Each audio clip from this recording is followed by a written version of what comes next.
നമസ്കാരം. ഞാൻ doctor Arun Vasudevan, founder director IDRP Thiruvananthapuram diabetes reversal centre. ഇന്നത്തെ നമ്മുടെ ടോപ്പിക് എന്ന് പറയുന്നത് ക്രോണിക് കിഡ്നി ഡിസീസ്, അതായത് വൃക്കരോഗം.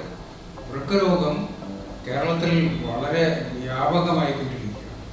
കേരളം ആരോഗ്യ രംഗത്ത് ധാരാളം നേട്ടങ്ങൾ കൈവരിച്ചു എന്ന് നമ്മൾ അഭിമാനിക്കുമ്പോഴും ധാരാളം ആശുപത്രികൾ അല്ലെങ്കിൽ സൂപ്പർ സ്പെഷ്യാലിറ്റി ഹോസ്പിറ്റലുകൾ ഉയർന്നു വരുമ്പോഴും മറ്റ് ടെക്നോളജി വൈസ് ആണെങ്കിലും ആരോഗ്യരംഗത്ത് വലിയ നേട്ടങ്ങൾ കൊണ്ടുവരുമ്പോഴും ഈ കില്ലർ ഡിസീസസ് ആയിട്ടുള്ള വൃക്ക രോഗം, കരൾ രോഗം, ഹാർട്ട് ഡിസീസ്, ക്യാൻസർ എന്നിവ വളരെ അധികം കൂടുന്നതായിട്ടാണ് കാണുന്നത് മറ്റ് സംസ്ഥാനങ്ങളെ അപേക്ഷിച്ച്. അപ്പോൾ ഇത് എന്തുകൊണ്ട് ലോകാരോഗ്യ സംഘടന തന്നെ, വേൾഡ് ഹെൽത്ത് ഓർഗനൈസേഷൻ തന്നെ പറയുന്നത് ലോകത്ത് മൊത്തം രോഗികളിൽ 10% വൃക്ക രോഗികളാണ്. എന്നാൽ കേരളത്തിൽ അതിനേക്കാളും കൂടുതൽ വൃക്ക രോഗികളുണ്ട്. മൊത്തം ജനസംഖ്യയുടെ 10% കൂടുതൽ വൃക്ക രോഗികളാണ്. അതിനേക്കാൾ പേടിപ്പെടുത്തുന്ന സംഭവം എന്ന് പറയുന്നത് അത് കൂടിക്കൊണ്ടിരിക്കുകയാണ്.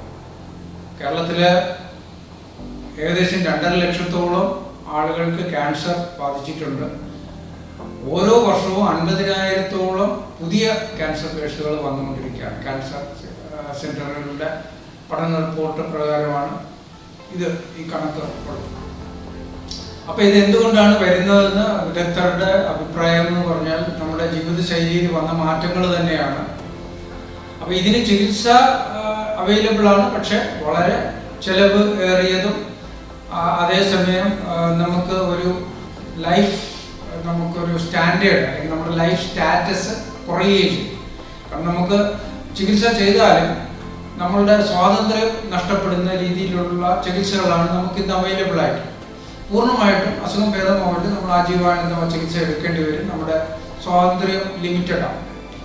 അപ്പോൾ അങ്ങനെ റെസ്ട്രിക്റ്റഡ് ലൈഫ് ആയിരിക്കും നമുക്ക് കിട്ടുക.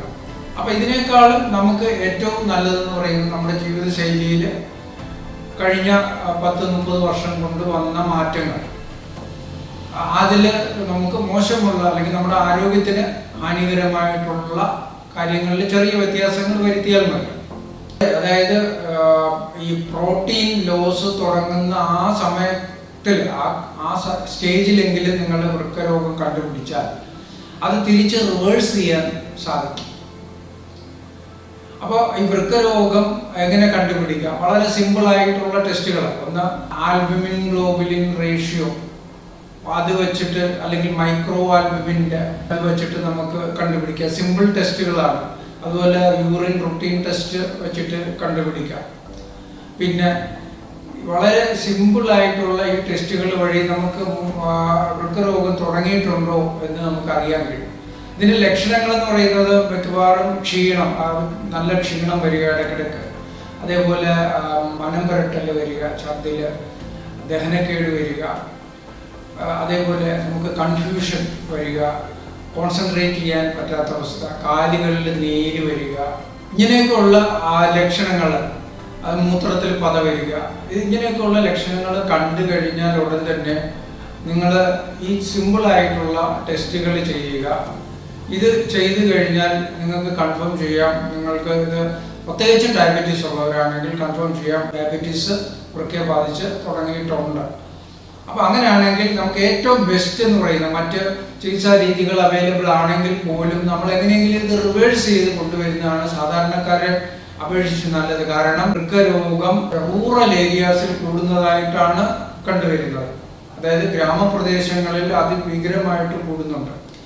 അവിടെ താമസിക്കുന്ന സാധാരണക്കാർക്ക് താങ്ങാൻ പറ്റാത്ത ചികിത്സാ ചെലവുകളാണ് ഈ വൃക്ക ട്രാൻസ്പ്ലാന്റ് അല്ലെങ്കിൽ ഡയാലിസിസ് എന്നൊക്കെ പറയുന്നത്. അപ്പോൾ ചികിത്സാ ചെലവുകൾക്ക് അപ്പുറമായിട്ട് എപ്പോഴും കുടുംബാംഗങ്ങളുടെ സാന്നിധ്യം ആവശ്യം വരും. പിന്നെ മൊത്തത്തിൽ കുടുംബാംഗങ്ങളുടെ വരുമാനം കുറയും. ഇൻഷുറൻസ് ഒക്കെ ഉണ്ടെങ്കിൽ പോലും പിന്നീടുള്ള ജീവിതം വളരെ ദുസ്സഹമായിരിക്കും. ഡയാലിസിസ് ഒക്കെ സ്റ്റാർട്ട് ചെയ്ത് കഴിഞ്ഞാൽ പിന്നീട് ആ രോഗിയുടെ ജീവിതം വളരെ കഷ്ടപ്പാട് നിറഞ്ഞതായിരിക്കും. അപ്പോൾ ഇതിൽ നിന്നെല്ലാം രക്ഷ നേടാൻ ഏക മാർഗം എന്ന് പറയുന്നത് ഇത് ഐഡന്റിഫൈ ചെയ്താൽ ഉടൻ തന്നെ നിങ്ങൾ ഏതെങ്കിലും റിവേഴ്സൽ പ്രോഗ്രാം നടത്തുന്ന സെൻ്ററുകൾ, ലൈഫ് സ്റ്റൈൽ ഡിസീസിനെ മാനേജ് ചെയ്യുന്ന അല്ലെങ്കിൽ അതിനെ റിവേഴ്സ് ചെയ്യുന്ന സെൻ്ററുകളിൽ നിങ്ങൾ പോവുകയും നിങ്ങൾ എല്ലാ ടെസ്റ്റുകളും ചെയ്യുകയും അവിടുത്തെ പ്രോഗ്രാമിൽ എൻറോൾ ചെയ്യുകയും 1 വർഷമോ അല്ലെങ്കിൽ 1.5 വർഷം കൊണ്ട് നിങ്ങളുടെ ശരീരത്തിൽ നിന്ന് പൂർണ്ണമായിട്ടും ഇതിൻ്റെ കാരണക്കാരായ ഡയബറ്റീസ് അല്ലെങ്കിൽ ഹൈപ്പർ ടെൻഷൻ അല്ലെന്നുണ്ടെങ്കിൽ ഈ മറ്റ് രോഗങ്ങൾ, ലൈഫ് സ്റ്റൈൽ ഡിസീസസുകൾ മാറ്റുന്നതിനോടൊപ്പം വൃക്കരോഗവും ക്രമേണ മാറിപ്പോകുന്നതാണ്. പൂർണ്ണമായിട്ടും മാറ്റാൻ കഴിയും. ഒരു സ്റ്റേജ് കഴിഞ്ഞു കഴിഞ്ഞാൽ, അതായത് എൻ സ്റ്റേജ് റീനൽ ഫെയിലിയർ എന്നൊക്കെ പറയുന്ന സ്റ്റേജിലേക്കൊക്കെ പോയി കഴിഞ്ഞാൽ പിന്നീട് ഈ റിവേഴ്സൽ പ്രോഗ്രാമിലും പ്രയോജനമില്ലാതെയാകും. പിന്നെ അവസാനം ചിലപ്പോൾ കിഡ്നി ട്രാൻസ്പ്ലാന്റ് ഒക്കെ ചെയ്തു കഴിഞ്ഞാലും രക്ഷപ്പെടാൻ ചിലപ്പോൾ സാധ്യത കുറവായിരിക്കും. അപ്പോൾ അതിലേക്കൊക്കെ പോകുന്നതിന് മുമ്പ് തന്നെ തീർച്ചയായിട്ടും നിങ്ങൾ ഈ ബേസിക് ടെസ്റ്റുകൾ ചെയ്യുക. പിന്നെ ഏറ്റവും പ്രധാനപ്പെട്ട 3 കാരണങ്ങൾ: ഒന്ന് വൃക്കരോഗം പറയാനുള്ളത്, diabetes, long standing diabetes; 2 hyper tension; 3 എന്ന് പറയുന്നത് അനാവശ്യമായിട്ടുള്ള പെയിൻ കില്ലേഴ്സ് കഴിക്കുന്ന സ്വഭാവം. അപ്പോൾ ഈ 3 കാരണം, മിക്കവാറും തലവേദന, അല്ലെങ്കിൽ സ്ട്രെസ് കൊണ്ടുള്ള വേദനകളൊക്കെ വരുമ്പോഴെല്ലാം ആൾക്കാരെല്ലാം നമ്മളെല്ലാം പെയിൻ കില്ലേഴ്സ് അമിതമായിട്ട് പ്രിസ്ക്രിപ്ഷൻ ഇല്ലാതെ തന്നെ കഴിക്കുന്നുണ്ട്. അപ്പോൾ ഇതൊക്കെ കിഡ്നി രോഗം കേരളത്തിൽ കൂടാനുള്ള കാരണങ്ങളിൽ ഒന്നാണ്. കാരണം ഈ ഇന്ത്യ മൊത്തം എടുത്തു കഴിഞ്ഞാൽ കേരളത്തിലാണ് 32% മരുന്നും കഴിക്കുന്നത്. അപ്പോൾ അതുകൊണ്ട് തന്നെ നമ്മുടെ മലയാളികളുടെ ആ ശീലം ഒഴിവാക്കേണ്ടതുണ്ട്. പിന്നെ വ്യായാമം അത്യാവശ്യമാണ്. ഇപ്പം ടെക്നോളജി അഡ്വാൻസ് ചെയ്തു, സൗകര്യങ്ങൾ കൂടി, നമ്മുടെ ജീവിതശൈലിയിൽ മാറ്റങ്ങൾ വന്നു. അപ്പം ആഹാരം അമിതമായി കഴിക്കുകയും അതേസമയം വ്യായാമം തീരെ കുറഞ്ഞു വരികയും ചെയ്യുന്ന ഒരു പ്രവണതയാണ് നമുക്കിപ്പോൾ കാണാൻ കഴിയുന്നത്. അത് കൊണ്ട് നമ്മൾ കുറച്ച് കൂടുതൽ എന്തെങ്കിലും സമ്പാദിച്ചു കഴിഞ്ഞാലും അതിൻ്റെ എത്രയെങ്കിലും ഇരട്ടി നമുക്ക് നഷ്ടപ്പെടുകയും അതോടൊപ്പം നമ്മുടെ ജീവിതത്തിൻ്റെ കാലാവധി വളരെ കുറയുകയും, ജീവിത കാലാവധി അഥവാ നീട്ടുകയാണെങ്കിൽ 10 കൊല്ലം നീട്ടുക, ആ 10 കൊല്ലം ഒരുപക്ഷെ നമ്മൾ ബെഡിലോ അല്ലെങ്കിൽ മിക്കവാറും ആശുപത്രികളിലോ ആയി വേദന കടിച്ചു തിന്ന് ജീവിക്കേണ്ട ഒരവസ്ഥയിലേക്ക് അത് മാറും. അത് നമുക്ക് മാത്രമല്ല, നമ്മുടെ സ്നേഹിക്കുന്ന സുഹൃത്തുക്കൾക്കാണെങ്കിലും കുടുംബാംഗങ്ങൾക്കാണെങ്കിലും അത് വളരെ വേദനാജനകമായിരിക്കും. അപ്പോൾ അതുകൊണ്ട് നേരത്തെ തന്നെ ഇത് വളരെ 3 ടെസ്റ്റുകൾ ഞാൻ നേരത്തെ പറഞ്ഞ പോലെ സിമ്പിളായിട്ടുള്ള യൂറിൻ ടെസ്റ്റുകൾ നിങ്ങൾ ചെയ്തു കഴിഞ്ഞാൽ നമുക്ക് വൃക്കരോഗം ആരംഭിച്ചിട്ടുണ്ടോ ഇല്ലയോ എന്ന് അറിയാൻ പറ്റും. പ്രോട്ടീൻ പോകുന്ന സ്റ്റേജിൽ തന്നെ നമുക്കിത് റിവേഴ്സ് ചെയ്ത് എടുക്കാൻ കഴിയും. എല്ലാവരും ഇത് ഷെയർ ചെയ്യുക, എല്ലാവരിലും ഈ വാർത്തകൾ എത്തിക്കുക. നിങ്ങളും ഇതിനെക്കുറിച്ച് ചിന്തിക്കുക, ടെസ്റ്റുകൾ ചെയ്യുക, ഇതിൽ നിന്ന് രക്ഷ നേടാൻ ശ്രമിക്കുക. നന്ദി, നമസ്കാരം.